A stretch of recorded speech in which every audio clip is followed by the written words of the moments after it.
இந்த வீடியோக்குள்ளே போகிறக்கு முன்னாடி இந்த வீடியோவோட ஸ்பான்சரை பார்த்துடலாம். இந்த வீடியோவோட sponsor SBO school of business organisation. இவங்க என்ன பண்ணுறாங்க அப்படின்னா பார்ட் டைம் ஜாப் ப்ரொவைட் பண்ணிகிட்ருக்காங்க. இந்த பார்ட் டைம் ஜாப் மூலியமாக நம்மளால் ஒரு நாளைக்கு 300 வரைக்கும் ஏர்ன் பண்ண முடியுது. அப்படி என்ன ஜாப் அப்படின்னு பார்த்தா, இன்ஸ்டாகிராம், ஃபேஸ்புக், யூடியூப் மாதிரியான சோஷியல் மீடியா பிளாட்ஃபார்மை யூஸ் பண்ண தெரிஞ்சாலே போதும். இந்த ஜாப் ரொம்ப ஈஸியாக நம்ம பண்ணிடலாம். இந்த மாதிரி சோஷியல் மீடியா பிளாட்ஃபார்மில் நம்ம ஒரு வீடியோவோ இல்லை ஒரு போஸ்ட்டையோ போஸ்ட் பண்ணுறது மூலியமாகவும் இல்லை பப்ளிஷ் பண்ணுறது மூலியமாகவும் நம்மளால் ரொம்ப ஈஸியாக ஏர்ன் பண்ண முடியுது. இது ஒரு பெரிய ஆப்பர்ச்சுனிட்டி, கண்டிப்பாக யூஸ்ஃபுல்லாக இருக்கும். இந்த வீடியோவில் நம்பர் கொடுத்துருக்கேன். ஏதாச்சும் டவுட்ஸ்னால் அந்த நம்பருக்கு வாட்ஸ்அப் பண்ணுங்கள். கண்டிப்பாக ஃபுல் டீட்டெயிலாக சொல்லுவாங்க. ஸ்கிப் பண்ணாதீங்க. பெரிய தப்பு. தினம் 300 ரூபாய் சம்பாதிக்க அரிய வாய்ப்பு. இன்ஸ்டாகிராம், ஃபேஸ்புக் பயன்படுத்த தெரிந்தால் போதும். Content post and content publishing மூலமா தினம் 300 ரூபாய் சம்பாதிக்கலாம். இந்த வேலை செய்ய 5 நிமிடம் போதும். Work training support, group communication support, all language customer live chat support, முக்கியமா சொந்தமா ஒரு பிசினஸ் ஸ்டார்ட் பண்ற அளவுக்கு உங்களால கற்றுக்கொள்ளவும் முடியும், சம்பாதிக்கவும் முடியும். இந்த வேலை வாய்ப்பு வழங்குவது 5 வருடத்திற்கு மேல ரன் ஆகிட்டு இருக்க நம்ம தமிழ்நாட்டு company school of business organisation private limited. மேலும் விவரங்களுக்கு டிஸ்கிரிப்ஷன்ல கொடுத்திருக்க நம்பருக்கு வாட்ஸ்அப் பண்ணுங்க.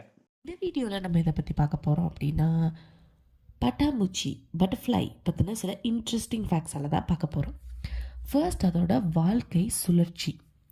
பட்டாம்பூச்சி 4 நிலைகளில் வளருதுன்னு சொல்கிறாங்க. முதல் நிலை முட்டை, இரண்டாவது நிலை புழு, மரங்களில் இருக்குள்ள கம்பளிப்பூச்சி, அதுதான் அந்த இரண்டாவது நிலை புழு. மூன்றாவது நிலை கொசு. 4வது நிலையில் தான் அது பட்டாம்பூச்சியாக மாறுதான். பட்டாம்பூச்சியோட அந்த இறகுகள் இருக்குல்ல, அந்த விங்ஸ், அதில் ரொம்ப வண்ணமயமான கலர்ஃபுல்லாக ட்ராயிங் வரைஞ்ச மாதிரி இருக்கும். அது ரொம்ப அழகாக இருக்கும். ஒவ்வொரு பட்டாம்பூச்சியும் ஒவ்வொரு மாதிரி ஒரு டிஃப்ரெண்ட் கலர்ஸில் இருக்கும். அதுதான் அதோட பெரிய சிறப்பே. நெக்ஸ்ட்டு அதோட உணர்திறன். அது எப்படி உணருது, அந்த உணர்திறன் என்ன அப்படின்னு பார்க்குறோம். பட்டாம்பூச்சிகள் தங்கள் கால்கள் இருக்கு இல்லையா, அந்த கால்களில் வச்சு சென்சார் இருக்குல்ல, அந்த மாதிரி அந்த கால்களில் இருக்கிற சென்சார் மூலியமாக சுவையை உணர முடியுமா. ஒரு பட்டாம்பூச்சி ஒரு ஃப்ளார் மேலே போய் உட்காருது அப்படின்னா அதோட கால் மூலியமாக அதோட சுவையை அந்த பூவோட சுவையை அதால் இது பண்ண முடியும், உணர முடியும். நெக்ஸ்ட்டு அதோட உணவு என்ன அப்படின்னு பார்த்தா நெக்டார். அவை பெரும்பாலும் மலர் சாறு, அதுக்கு பேர் தான் நெக்டார் அப்படின்னு சொல்கிறாங்க. அதை தான் குடித்து உயிர் வாழுது.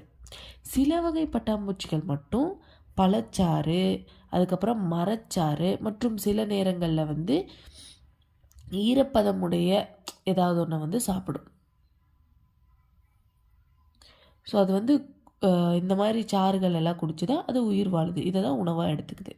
இதோட வாழ்நாள் எவ்வளோ அப்படின்னு பார்த்தா, பல பட்டாம்பூச்சிகளின் ஆயுட்காலம் சில நாட்கள் முதல் சில வாரங்கள் மட்டுமே. ஒரு சில நாள்லேருந்து சில வாரத்தோடு முடிஞ்சிடும். ஆனால் மொனார்ச் பட்டர்ஃப்ளை அந்த மாதிரி சில பட்டர்ஃப்ளைகள், சில இனங்கள் மட்டும், சில பட்டர்ஃப்ளை இனம் மட்டும் மாதங்களுக்கு மேலாகவும் உயிருடன் இருக்குமா.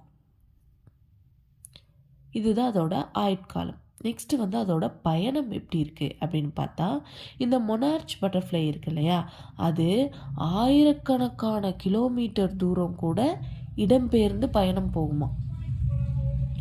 நெக்ஸ்ட்டு இயற்கையின் முக்கிய பங்கு. பட்டாம்பூச்சிகள் மலர்களுக்கு அந்த மகரந்தம் இருக்குல்ல, அந்த மகரந்த சேர்க்கை, அதாவது பாலினேஷனுக்கு ரொம்ப உதவிகரமாக இருக்கான். பட்டாம்பூச்சி ரொம்ப ரொம்ப உதவிகரமாக இருக்குது இந்த பாலினேஷன் பர்பஸ்க்காக. நெக்ஸ்ட்டு வண்ண வேடம். சில பட்டாம்பூச்சிகள் தங்களை எதிரிகளிடம் இருந்து காப்பாற்ற விஷமுள்ள பூச்சிகளைப் போலவே வண்ணங்களை ஒத்திருக்குமா. ஸோ விஷப்பூச்சிகள் மாதிரியே இதுவும் அதே கலரில் இருக்கும். ஸோ அப்படிங்கிறப்ப எது விஷப்பூச்சி எது பட்டர்ஃப்ளை அப்படின்னு கன்ஃபியூஸ் ஆகி இந்த ப்ரெடேட்டர்ஸ் எல்லாம் இதை சாப்பிடாது. ஸோ இந்த மாதிரியெல்லாம் கூட இது தன்னை தற்காத்துக்கும். ஸோ இந்த மாதிரி நிறைய இன்ட்ரெஸ்டிங் ஃபேக்ட்ஸ் அப்கமிங் வீடியோஸில் பார்க்கலாம்.